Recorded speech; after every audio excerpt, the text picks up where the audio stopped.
Hello বন্ধুরা, 21 শতকের দ্বারপ্রান্তে দাঁড়িয়ে আজকে আমরা কোনো সীমানা ছাড়াই যে কোনো জিনিসকে আমরা বাস্তবে রূপান্তর করতে পারছি। যেমন কিছু প্রকৌশলী প্রচেষ্টা আমাদের পৃথিবীকে তৈরি করেছে আকাশচুম্বী অট্টালিকা এবং অসাধারণ কিছু স্থাপনা। তবে সেই সাথে আমাদের পৃথিবীতে এমন কিছু অট্টালিকা রয়েছে এবং বড় বড় প্রকল্প রয়েছে, সেগুলো আজকে মাটিতে থুবড়ে রয়েছে, যেখানে ব্যয় করা হয়েছিল শত শত বিলিয়ন ডলার। তবে তার মধ্যে আরো এমন মেগা প্রজেক্ট রয়েছে যাতে হাজার হাজার বিলিয়ন ডলার ব্যয় করা হবে। তবে এইসবের ভবিষ্যৎ একদমই অনিশ্চিত। তবে এত হাজার হাজার বিলিয়ন ডলারের মেগা প্রজেক্ট গুলো কেন ব্যর্থ হচ্ছে, চলুন ঘুরে আসা যাক এইসব মেগা প্রজেক্টের অজানা কিছু তথ্য থেকে। পৃথিবীর অসংখ্য মেগা প্রজেক্টের বিভিন্ন অজানা তথ্য জানতে আজকের ভিডিওটি স্কিপ না করে দেখার অনুরোধ করা হলো। প্রথমেই রয়েছে লিয়াং স্টার সিটি। 2011 সালে চীনের কুনমিং শহরে তথাকথিত লিয়াং স্টার সিটি দ্বিতীয় পর্যায়ের কাজ শুরু হয়। কোম্পানিটির অফিসের জন্য 4টি বড় সাইজের 19টি নির্মাণ কার্য করতে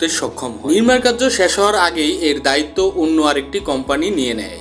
সেই সাথে প্রথম কোম্পানি প্রথম 4টি বিল্ডিংকে হাইলাইট করে ফেলে, কিন্তু হঠাৎ করেই এই প্রকল্পের কাজটি বন্ধ হয়ে যায়, কারণ 2013 সালে কোম্পানিটি অর্থনৈতিক সমস্যায় পড়তে থাকে। বাকি 15টি বিল্ডিং এর কাজ কিছুটা সম্পূর্ণ হয়, কিন্তু এক বছর পরে প্রবল বৃষ্টির কারণে তাদের নিচের বেসমেন্টটি পুরোপুরি পানিতে তলিয়ে যায়। এর ফলে বেসমেন্টগুলো এতটাই ক্ষতিগ্রস্ত হয়েছিল যাতে করে এদের মেরামতের কাজ অসম্ভব হয়ে যায়। 2020 সালে অন্য একটি রিয়েল এস্টেট কোম্পানি প্রকল্পটি 150 মিলিয়ন ডলার দিয়ে কিনে নেয়, আর এটা তারা খুব দ্রুতই বুঝে ফেলে 8 বছরের নির্মাণ কার্য দিয়ে বর্তমানে চাহিদা পূরণ করা সম্ভব নয়। তাই তারা সিদ্ধান্ত নেয় 150 মিলিয়ন ডলারের প্রজেক্টটি তারা একেবারে ধ্বংস করে দিবে, আর এই বিল্ডিং গুলো তারা ধ্বংস করতে 400 টন বিস্ফোরক ব্যবহার করে। অবশেষে 2021 সালে এটির ধ্বংস কার্য শুরু হয়। বছরকে পর বছরে এটি নির্মাণাধীন চিন্তা করে মাত্র 45 সেকেন্ডে এটি ধ্বংস করে দেওয়া হয়। চীনের ইতিহাসে এটি সর্বোচ্চ একটি ধ্বংসযোগ্য ছিল। Dubai Creek Tower. Dubai Creek টাওয়ারকে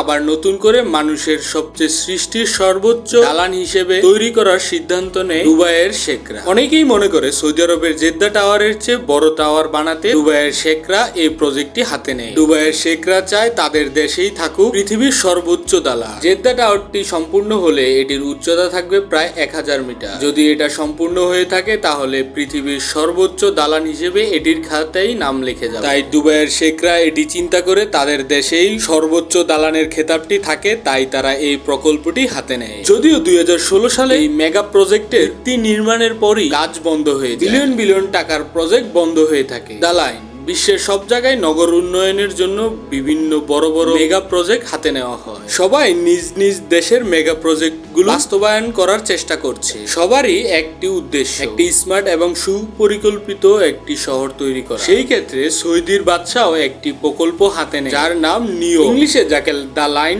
বলে আখ্যায়িত করা হয়েছে। 170 কিলোমিটার জুড়ে দ্য লাইন শহরটি তৈরি হবে, অর্থাৎ শহরটির আকৃতি হবে সরল রেখা বরাবর। অস্বাভাবিক আকৃতিতে এই শহরটিতে কোনো গাড়ি থাকবে না। নবায়নযোগ্যে এই শহরে চলাচল করতে হবে। এই শহরটিতে থাকবে 3টি লেভেল: নাগরিকদের বসবাসের লেয়ার, নাগরিকদের হাঁটা চলার লেয়ার এবং যাত্রী পরিবহনের জন্য একটি লেয়ার। কিন্তু 170 কিলোমিটার এই শহরটি বাস্তবায়ন হবে কিনা তা নিয়ে সন্দেহ রয়েছে। এই ছিল আজকের ভিডিওতে। আশা করব ভিডিওটি ভালো লেগেছে। ভিডিওটি ভালো লেগে থাকলে ভিডিওটিতে একটি লাইক করবেন, চ্যানেলটিকে সাবস্ক্রাইব করুন এবং আমাদের পাশে আর এমন ইন্টারেস্টিং এবং অ্যামেজিং ভিডিও পেতে আমাদের সাথে থাকুন। Thank you for watching the video. I will catch you in next video.